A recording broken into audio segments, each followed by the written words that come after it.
Ихэнхдээ домог гэдэг зүйл ямар нэгэн байгаль үзэгдлийг тайлбарлах гэсэн хүмүүсийн зохиосон зүйл байдаг тийм үү? Эсвэл хүүхдүүд нэр тунтахгүй байх үед ээж аав нь зохиодог тийм түүхүүд байдаг. Гэхдээ орчин үеийн хүүхдүүд нэлээд ухаалаг болсон учраас иймэрхүү үлгэр домогт олон хэр багтаа бол этгээд байдаггүй. Гэхдээ алмсан ирэл гардаг хүмүүсүүдээс бусдна. Гэхдээ зарим домог тамтууд үнэхээр байсан. Эсвэл ядчил бодит байдлаас сэтгүүлсэн гэдгийг та мэдвэл яах вэ? За, hi guys, дараагийн бичлэгээ тавтамаар л. За, би өөрийнхөө YouTube суваг дээрээ poll үүсгэсэн тийм пост оруулсан. Тэгээд тэн дээр болохоор Лусын дагны талаар ярих уу, эсвэл үлгэр домгийн амьтдуудын талаар ярих уу гэх үед ихэнх хувь нь үлгэр домгийн амьтдуудыг ярьж өгөөч гэсэн байсан. Тийм болохоор хамтдаа домгийн гимээр 7 амьтдуудын талаар яг одоо энэ цагт үзэх болно. Ихэнх домог зүгээр нэг үлгэр домог байдаг тийм үү. Гэхдээ одоогийн бидний үзэг тэр 7 амьтан болохоор үнэхээр бодит амьдрал дээр байсан юм байна. За тэгээд олон юм ярилцлага шууд эхлэе те. Та бичлэг эхлээс өмнө лайк дараагүй лайк дараа саппортрахаа бити мартаарай. Тэгээд намайг үздэг хүмүүсийн 74.5% нь ерөөсө саппортрахгүй үздэг юм билээ шүү. Бас зурагтаар бас маш олон хүмүүс үздэг юм билээ. Та энэ удирдлагаараа бас subscribe даш дэмжиж бити мартаарай. За хамтаа бичлэгэнд орцгоё. За тэгэхээр эхний амтаа. Та хэд минь цус сорогч бугны талаар сонсч байсан уу? За цус сорогч буг нь болохоор яг л Blade гэдэг киноноос гараад ирчихсэн юм шиг маш аимшигтэй дүр төрхтэй тийм буг байд юм байна. Энэ буг нь болохоор хоёр тийм одоо вампир шиг тийм хоёр шүттэй. Энэ цус сорогч буг гэдгээр алдартай энэ амтан болохоор хиттийн усны буг гэж бол нэрлэгддэг амтан юм байна. Нэрнээсээ үл хамааран бас Европ улсад бас байдаг юм байна. Ихэнх хүмүүс энэ бугтаа таарангуудлаа зугцтай юм байна. Гэхдээ энэ зүгээр нэг хооч төдий зүйл яг бодит амьдрал дээр болохоор тэрээр яг цус сордог амтан бол биш гэдэг нь бол нотлогдсон юм байна.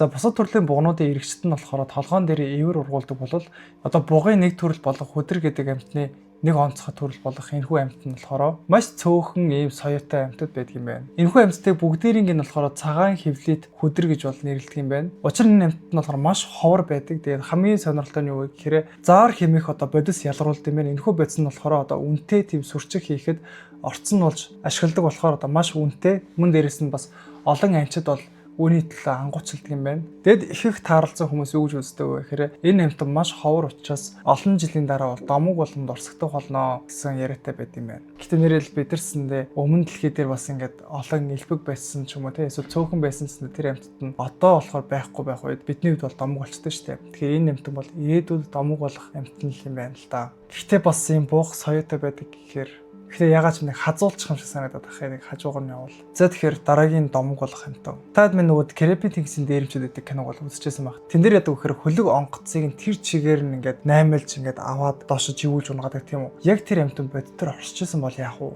Kraken гэдэг энэ амьтан болохоор хэд хэдэн жижиг арлуудын нийлүүлсэнтэй тэнцвүүц хэмжээний биеийн хэмжээтэй байсан гэсэн домог яриатай байт юм байна. Гэвч өнөөгийн эрдэмтэд юу гэж үзэж байгаа вэ гэхээр энэхүү домогт амьтан нь болохоор бодит амьдрал дээр үнэхээр оршиж исэн авраг арваалжаас үүдэлтэй гэдэгт итгэлтэй байт юм байна. Одоогор олдод байгаа хамгийн том авраг арваалж нь болохоор бараг 1 тонн жинтэй 18 м орчим урт байсан бөгөөд дунджаар 10 хүнийг залгиж тавьсантай тэнцэх хэмжээний хэмжээтэй байсан юм байна. Дор хаяж нэг гавлын үед 30 м орчим одоо авраг арваалж байгаа гэсэн нотлохоо олцсон гэсэндээ энэ нь болохоор тухайн онол хараахан бүрэн батлагдаагүй байдаг юм байна. Гэтэ бодоод үзэхээр ингээд авраг том арваалж байдаг гэсэн нотлохоо нь олдсон хэрнээ магадгүй тэр амьтан ингээд далаа дээр ингээд хөвж байгаа одоо далаан дээрмжтэй онгоцын хит ингээд залгидгүй байсан гэсэндээ тэрнгээр одоо загасчилж явж байгаа хүнд үзэгдээд тэдгээр загасчил болохоор тэр амьтныг харчаад үлгэр домог юм шиг яриад бас өнгөрсөж бас үгүйсэхгүй нэ. Гэтэл ийм урттай ийм авраг том амьтан байсан гэхээр яг үүндээ далайн ёроол яг үүндээ юу биднийг огтж байгаа бид нар хараахан 100% судлаагүй байгаа даа ш тэ. Хэрэв та далаад явж байгаад ийм амьтантай таарах юм бол яах вэ? Коммент дээр бас бичүүлдэгрээ.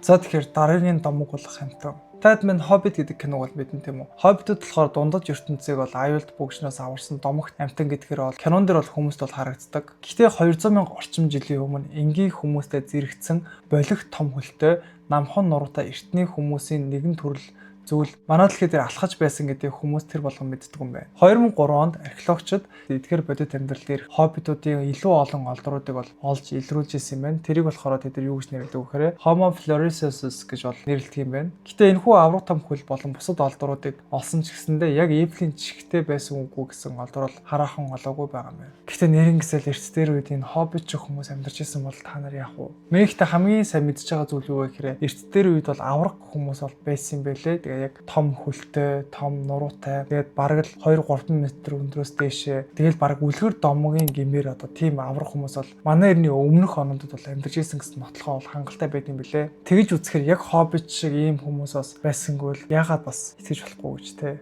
Бас сонирхолтой л.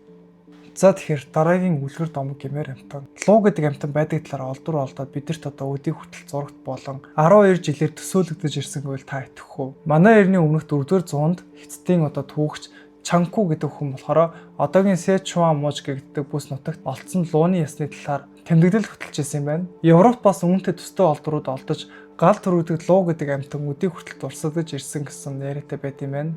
Лууны домгийн гарал үүслийн нэг том бодит таамаг нь болохоор Дракорекс Хогвартса гэдэг нэртэй үлэг гүрвлийн ясыг олж илрүүлсэн явдал байсан юм байна.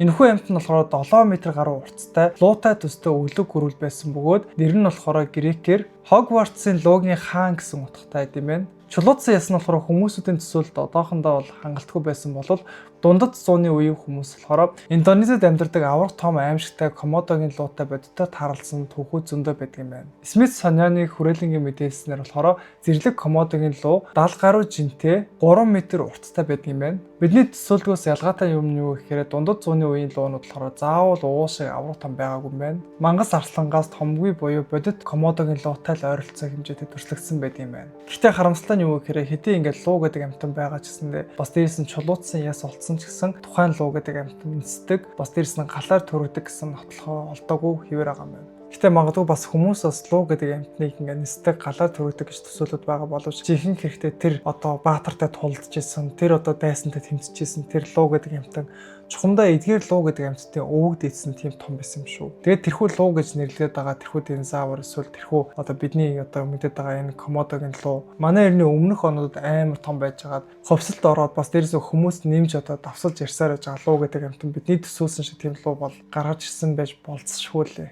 Гэтэ энэ луу гэдэг амьтаар ингээ хүрээлүүлэх юм бол бас эвгүй юм те. За тэгэхээр дараагийн үлгэр домог гэмээр амтны талаар ярьцгаая. За энэхүү амт нь болохоор яг одоо орчин үед болсон одоо тохиолдол байгаа. Нэрэн гэсэн ийм дөрвөн нүцтэй ийм амтан байдаг юм уу? Үнэхээр худлаа байлгүй дээ. Энд чи эвдүүлэг юм шүү гэсэн тиймэрхүү ингээд яриа өрнөжсэн юм байна. Яг ийм зурган дээр шиг харагддаг тийм дөрвөн нүцтэй биш гэсэндээ яг хоёр толгойтой дөрвөн нүцтэй тийм ямаа манай дэлхий дээр төрж исэн юм байна. Та энэхүү бичлэг зурнаас бол харж байгаа бах ингээд хоёр толгойтой тэгээд дээрэс нь хоёр толгоон дээр хоёр нүцтэй байгаад байгаа. Гэтэ энэ зурагтай хамгийн төхөж утсан зүйл бол ийм л тохиолдол байдаг юм байна. Гэтэ энэхүү амт нь болохоор ямар нэгэн тийм домог төрлийн амтан биш. Генетикийн өөрчлөлтөнд орсон тийм амтан юм байна.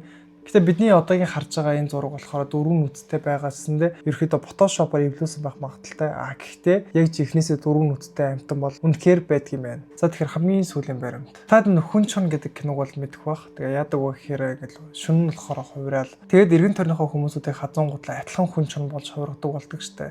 Гэтэ энэхүү үлгэр домог нь нэрнгэсээ дундад зуунд болж исэн бол яах вэ? Дундад зууны үед болохоор вакцин гэдэг зүйл бол байгаагүй. Яасан бэ гэхээр галзуу өвчин бол зэрлэг одоо амьтад төдийгүй нохоон хүртэл бол галзуу гэдэг өвчин бол байсан юм байна. Галзуурсан амьтад болохоор ямар ч соёлтой боловсралтай хүн байсан гэсэндээ хацгал юм бол одоо шүлсээ гоожуулж өөрийгөө удирдах чадваргүй бүр ухаан жолоогүй болгож хувиргадаг байсан юм байна. Тэрч байтугай аашин хөдлөх юм бол хайртай хүмүүс лүгөө хүртэл дайрч хацгах нь энүүхэнд байдаг байсан юм байна. Тухайн үед болохоор нэгэнт хазуулсан бол вирус бол биеэр нь тархаа зогсохгүй ямар ч бол арга чарга хэрэглэдэггүй тухайн үед бол байсан юм байна. Тэгээд дундад зууны энэхүү үзэгдлээс болж одоо тухайн хүн чон гэдэг амтан бол бидний одоогийн төсөөлөлд бол багтаж ирсэн юм байна. Яа, гэхдээ нэрнгэсээ яг үүндээ хазуулаад тухайн вирусыг аван гутлаа ус ургадаг байсан бол яг л хүн чон юм шүү те. Бид нар гадуур явж байгаа үед одоо нохоо мохонд дайруулаад нохоонд хазуулах үед болохоор галзуугийн вакцин хийлэгдэн штэ. Тэрхүү вакцин бол зүгээр нэг энгийн вакцин биш л юм байна. Гэтэ дундад зууны үед ийм вакцин байгааг болохоор үнэхээр бас харамсалтай юм тий. Олон хүмүүсийн вирусыг туссан баг та. За тэгээд домгийн гэмээр амьтдуудын талаарх баримт маань энэ хүрээд өндөрлөж байна. Та бүхэн сонирхолтой байсан бол лайка дараа саботаж дэмжихээ битэн мартаарай. Бас дараагийн бичлэгэн дээр та хэд ямар төрлийн бичлэг үзэх хүсэж байна коммент дээр бас бичиж үлдээгээрэй. За тэгээд дараагийн видеогоор уулзцгаая. Өнөөдөр дараагийн видеон дээр би төлсөн дагны талаар ярих гэж бодож байна. Та хэд бас энэ талаар юу гэж бодож байна бас бичээрэй. Тэгээ бас дээрэс нь өөртөө комментээ заавал бичиж үлдээгээрэй. Би тэрийг харж иж та бүхэнд бас сонирхолтой байх талаас нь контентоо бэлддэг шүү. Тэгээд заавал коммент хийээрэй. За хайртай шүү.